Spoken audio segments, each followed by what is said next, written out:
Thank you all for coming out today. My name is Boehlert. I'm a senior fellow at Media Matters for America. And we wanted to host a discussion today, a very, very timely discussion about extremism, and particularly the right-wing rhetoric we've been hearing, particularly since the Obama inauguration. Media Matters is a progressive nonprofit think tank in Washington, and its main goal is to sort of track and ferret out conservative misinformation in the press. And obviously we spend a lot of time monitoring the mainstream press, but also the conservative or right-wing press. And we immediately noticed, almost within days of Barack Obama's inauguration, a dramatic increase in some of the very sort of radical rhetoric coming out of very mainstream conservative press outlets. If you think back during Inauguration Week, Rush Limbaugh made headlines because he said he hoped Barack Obama failed. And looking back, that is now incredibly benign in terms of what we're hearing on a daily and almost hourly basis. We're also seeing increased in sort of, basically political acts of violence, sort of these lone wolf right-wing acts of violence.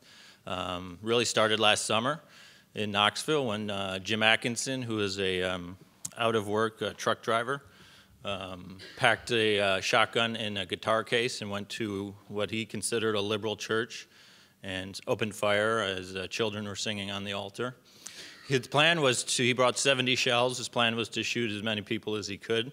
He thought he would die in the church, and he left a suicide note, basically.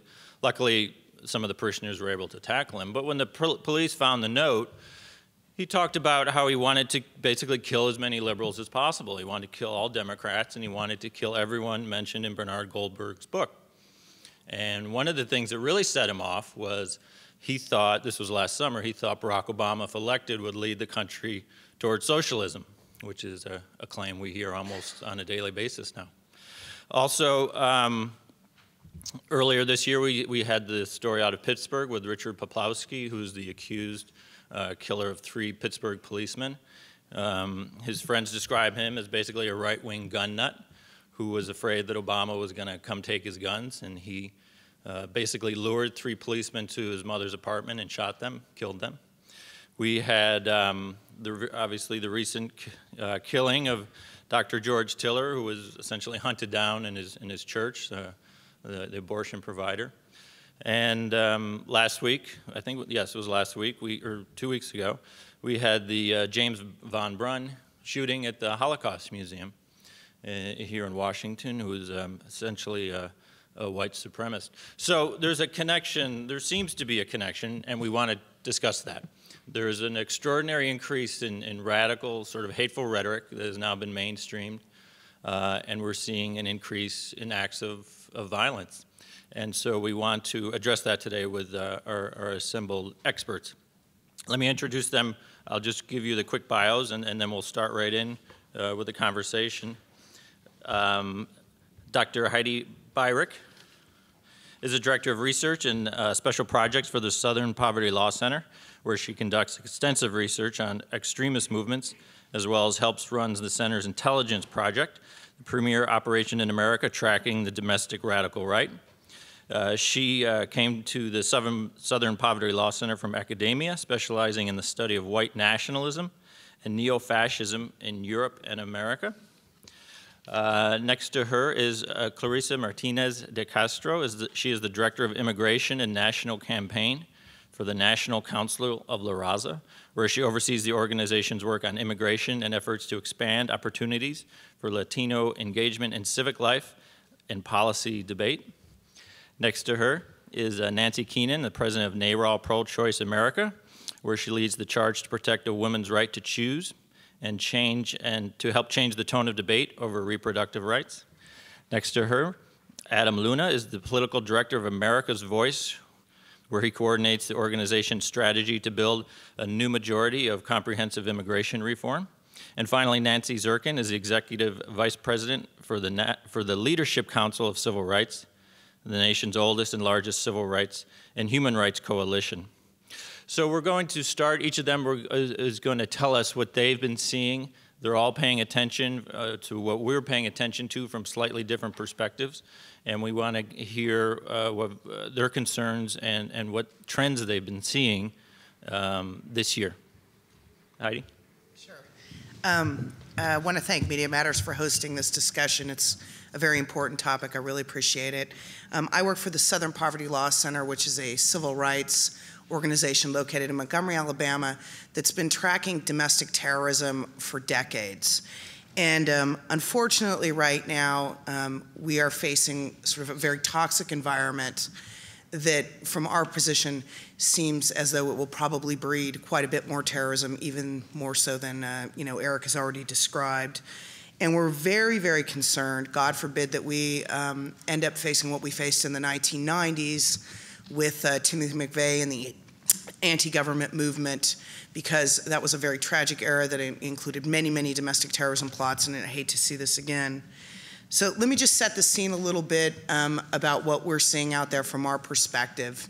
We've had basically a decades-long jihad by certain conservative commentators against immigrants in this country, people like Lou Dobbs and Pat Buchanan.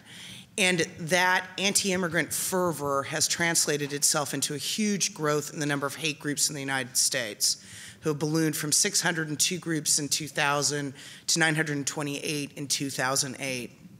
You add to that very toxic group of people, the faltering economy, and the recent election of the first African-American president, and you have several factors ready to spark the kind of violence like we just saw with von Braun at the Holocaust Museum. There are some other things about this situation that are particularly scary. In the 1990s, you had a lot of very strong anti-government sentiment.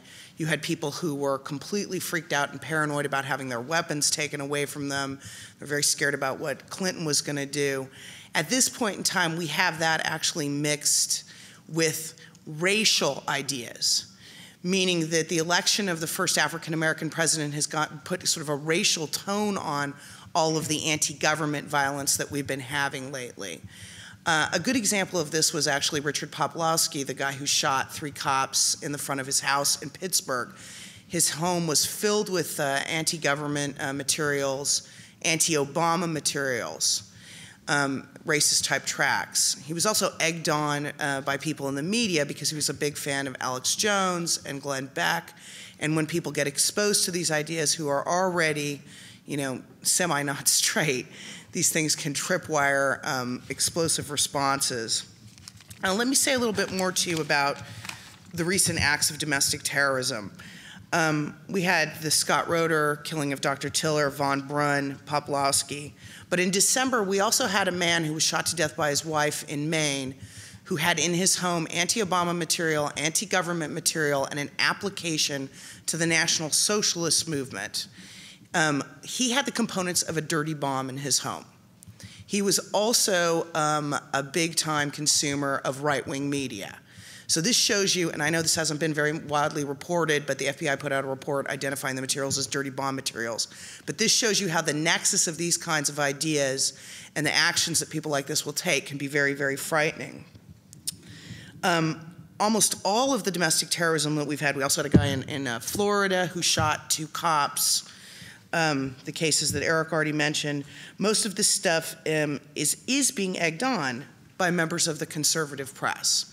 So when you have people like Lou Dobbs ranting on about the evils of immigrants, what you get in a person like a von Braun or a Shauna Ford, the woman who was just arrested this week for being involved in the murder of a Latino family in Arizona, she had connections to anti-immigrant groups, is you end up tripping the wires of these people and sending them over the edge. So overall, what the Law Center is concerned about is we don't want to see the conservative media saying things like calling Obama a fascist or a socialist or a communist, all 3 of which I think Glenn Beck has used against him, or furthering anti-immigrant or other right-wing conspiracies that are picked up by the people who we track, the extremists that we tracked, and then ultimately serve to to cause these people to commit some kind of act like von Braun did. We're very, very concerned about this.